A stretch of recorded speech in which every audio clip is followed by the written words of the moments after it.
반갑습니다. 말씀을 하루려는 주님의 백성들을 예수님의 이름으로 축복합니다. 2024년 6월 24일 월요일 오늘 주신 말씀은 사도행전 25장 13절에서 27절까지입니다. 며칠이 지난 뒤에 아그리빠 왕과 버니게가 베스도에게 인사하려고 가이사랴에 왔다. 그들이 거기서 여러 날 지내는 동안에 베스도는 바울에 대한 고발 사건을 왕 앞에 내놓고 말하였다. 벨릭스가 가두어둔 사람이 하나 있는데 내가 예루살렘에 갔을 때에 유대 사람의 대제사장들과 장로들이 그를 고발하여 유죄 판결을 청하였습니다. 나는 그들에게 대답하기를 로마 사람의 관례로서는 피고가 원고를 직접 대면해서 그 고발한 내용에 대하여 변호할 기회를 가지기 전에는 그 사람을 넘겨주는 일이 없다고 하였습니다. 그래서 그들이 여기 함께 왔으므로 나는 조금도 지체하지 않고 그 다음날 재판석에 앉아서 그 사람을 불러오게 하였습니다. 원고들이 일어나서 그를 고발할 제목을 늘어놓았지만 내가 짐작한 그런 악한 일은 하나도 없었습니다. 그들이 그와 맞서서 싸우는 몇몇 문제점은 자기네의 종교와 또 예수라는 어떤 죽은 이에 관한 일인데 바울은 그가 살아있다고 주장하였습니다. 나는 이 문제를 어떻게 심리해야 할지 몰라서 바울에게 예루살렘으로 가서 이 사건으로 거기서 재판을 받기 원하는지를 물어보았습니다. 그러나 바울이 황제의 판결을 받도록 그대로 갇혀있게 하여 달라고 호소하므로 내가 그를 황제에게 보낼 때까지 그를 가둬두라고 명령하였습니다. 아그리빠가 베스도에게 말하기를 나도 그 사람의 말을 직접 들어보고 싶습니다. 하니 베스도가 내일 그의 말을 들어보십시오 하고 대답하였다. 이튿날 아그리빠와 버니게가 유형을 갖추고 나와서 고급 장교들과 그 도시의 요인들과 함께 신문 장소로 들어갔다. 그리고 베스도의 명령으로 바울을 끌어냈다. 그때에 베스도가 말하였다. 아그리빠 임금님 그리고 우리와 자리를 같이 하신 여러분이 보시는 대로 이 사람은 예루살렘에서나 여기서나 모든 유대 사람이 그를 이 이상 더 살려두어서는 안 된다고 소리치면서 나에게 청혼한 사람입니다. 그러나 나는 그가 사형을 받을 만한 아무런 일도 하지 않았다고 판단하였습니다. 그런데 그는 스스로 황제께 상소하였으므로 나는 그를 보내기로 작정하였습니다. 나는 그와 관계되어 있는 일을 황제께서 올릴 만한 확실한 자료가 없으므로 여기서 그를 신문해서 내가 써 올릴 자료를 얻을까 하는 생각으로 그를 여러분 앞에 특히 아그리빠 임금님 앞에 끌어다가 세웠습니다. 죄수를 보내면서 그 죄목도 제시하지 않는다는 것은 이치에 맞지 않는 일이라고 생각합니다. 아멘. 새로 부임한 로마 총독 베스도의 주관 아래 사도 바울의 재판이 있던 수일 후에 아그리빠 왕과 버니게가 베스도를 찾아왔다라고 합니다. 여기서 아그리빠 왕은요, 아그리빠 2세를 가리키는데요. 아그리빠 1세의 아들이자 헤롯 대왕의 증손으로 알려져 있는 인물입니다. 그런데 특별히 AD 50년경에 로마 황제 글라우디오의 총애를 받아 갈릴리와 베레아 지방을 다스렸던 분봉왕으로서 임명을 받았다라고 알려져 있습니다. 이런 이유로 유대의 새로운 통치자 로마 총독 베스도에게 문안 인사를 하러 온 것이라 할 수 있겠어요. 한편 그와 동행한 것으로 나와 있는 버니게는 아그리빠 2세의 누이인데요. 남편인 헤롯 빌립이 죽자 아그리빠 2세와 결혼을 한 다시 말해서 근친상간을 저지른 악한 인물로 알려져 있습니다. 그러면서 오늘 본문은 사도 바울이 아그리빠 왕과 버니게 앞에서 증언을 하게 된 경위에 대해서 기록하고 있는 부분입니다. 베스도 총독은요. 자신의 인사차 방문한 아그리빠와 버니게에게 사도 바울에 관해서 이야기를 꺼내놓아요. 이러이러한 자가 있고 현재 죄수로서 로마 황제에게 상소를 한 상태라는 것입니다. 그 얘기를 들은 아그리빠와 버니게도 호기심에서 아마도 호기심에서였을 것 같은데요.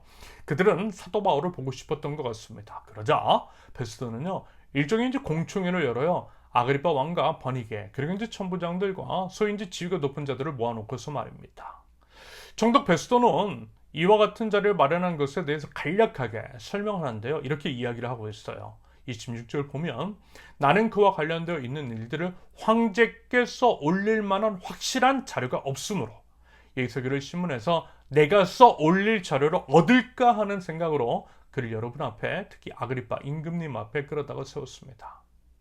일단 베스도는요 분명하게 이야기해요. 사도 바울은 죄가 없다라는 것입니다. 황제에게 상소할 이유가 없대요. 베스도는 분명히 알고 있었어요. 사도 바울에게는 사형당할 만한 죄가 없다라고 하는 것을 말입니다. 그래서 난처하다라는 거죠. 이런 이유로 성서할 만한 타당한 근거를 찾기 위해서 이런 자리를 마련한 게 있더라는 것입니다. 자기 자신은 도무지 사도 바울이 무슨 죄를 저질렀으며 그래서 어떤 이유로 상속죄까지 해야 하는지 그 까닭을 모르겠으니 도움 좀 달라는 의미일 것 같아요. 다시 말해서 이제 로마법에 따르면 죄수는 이제 로마로 생각하기 위해서는 확실한 죄목이 필요했지만 사도 바울에게서는 종교적 이유 외에는 마땅한 죄목을 찾지 못했고, 이에 로마 총독인 베스토 자신보다 아무래도 이제 유대인들의 종교적인 문제에 박식할 것으로 여겨지는 아그리빠 왕에게 도움을 요청한 것일 수 있겠습니다.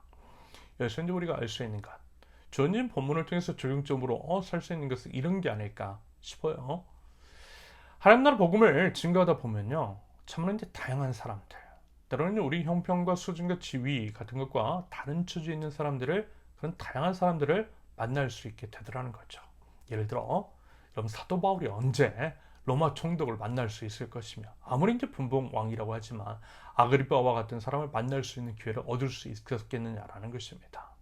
물론 이것은 사회적으로 지위가 높다거나 저명 인사만을 의미하는 것은 아닙니다. 그 반대의 경우도 해당합니다. 저도 목회를 하면서요, 수많은 사람들, 각계각층의 사람들을 만날 기회가 있었어요. 만약에 제가 이제 목사가 아니었다면 만날 수 없었던, 그래서 이제 그들의 삶을 들여다볼 수 있는 기회를 가질 수 없었던 그런 다양한 사람들을 만날 수가 있었습니다. 부자든 가난한 자든 사회적으로 지위가 높은 사람도 있었고요, 연령도 출신도 다양했습니다.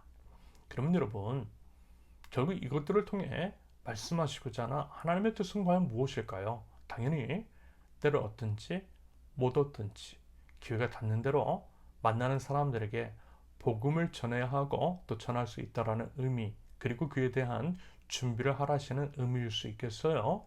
바꿔 말하면 마주하면 모든 만남은 하나님 나라 복음을 전할 수 있는 기회가 될 수 있다라는 것입니다. 그런 기회로 삼으라는 것일 수 있겠어요. 그와 같은 마음과 자세를 가지고요, 하나님 나라 복음에 합당한 삶을 살면 그 기회는 또 확장이 될 것이고, 확장된 기회를 통해서 하나님의 뜻을, 하나님의 나라를 이뤄가면 될 것입니다. 그러면서 중요한 게 있어요. 그것은 베스토 총독이 난처한 이유, 아그리빠와 버니게가 사도 바울에게 호기심을 갖게 된 이유는 분명 이것 때문이었습니다. 뭐요? 사도 바울이 죄가 없었다라는 거예요. 바꿔 말하면 만약에 일반적인 죄수, 다시 말해서 사도 바울이 만약에 분명한 죄책이 있는 사람이었다면 베스토도 아그리빠와 버니게도 사도 바울에게 전혀 관심을 갖지도 골머리를 썩을 이유도 없었을 것입니다. 결국 우리의 삶이 하나님과 사람 앞에 당당하도록 하나님의 자녀답게 거룩하고 순결하고 정직해야 한다라고 하는 그런 의미도 이 장면 안에서 발견할 수 있을 것입니다. 세상의 논리로는 설명이 되지 않는, 그래서 의아함을 주고 때로는 두려움도 되는 신실하고 거룩한 하나님 나라에서 이것이 우리의 정체성일 수 있다는 거죠. 여러분, 우리 부디요 그와 같은 삶을 살아감으로써요, 세상에 의미 있는 파장을 일으킬 줄 아는 하나님 나라 백성들, 저와 여러분들 모두 되실 수 있기를 예수님의 이름으로 축원합니다. 함께 기도합니다. 하나님 나라 백성다운 성숙함이 저희 안에 있기를 원합니다. 거룩하고 순결하고 정직한 삶을 사는 저희가 되게 하시며, 세상의 뻔한 선택이 아니라 하나님께서 보시기에 좋은 선택이 있는 삶을 살게 하옵소서. 마주하는 모든 만남을 소중히 여기게 하시며 언제든 주님의 복음을 전할 준비가 되어 있는 복음의 증거자가 되게 하여 주옵소서. 하나님, 무더위에 살아가는 주의 권속들 지치지 않게 하시고요, 하나님 건강과 안전으로 지켜주시옵소서. 예수님의 이름으로 기도합니다. 아멘. 하나님께서 오늘 주신 말씀과 각자의 기도 제목을 놓고 우리 잠시 기도합니다.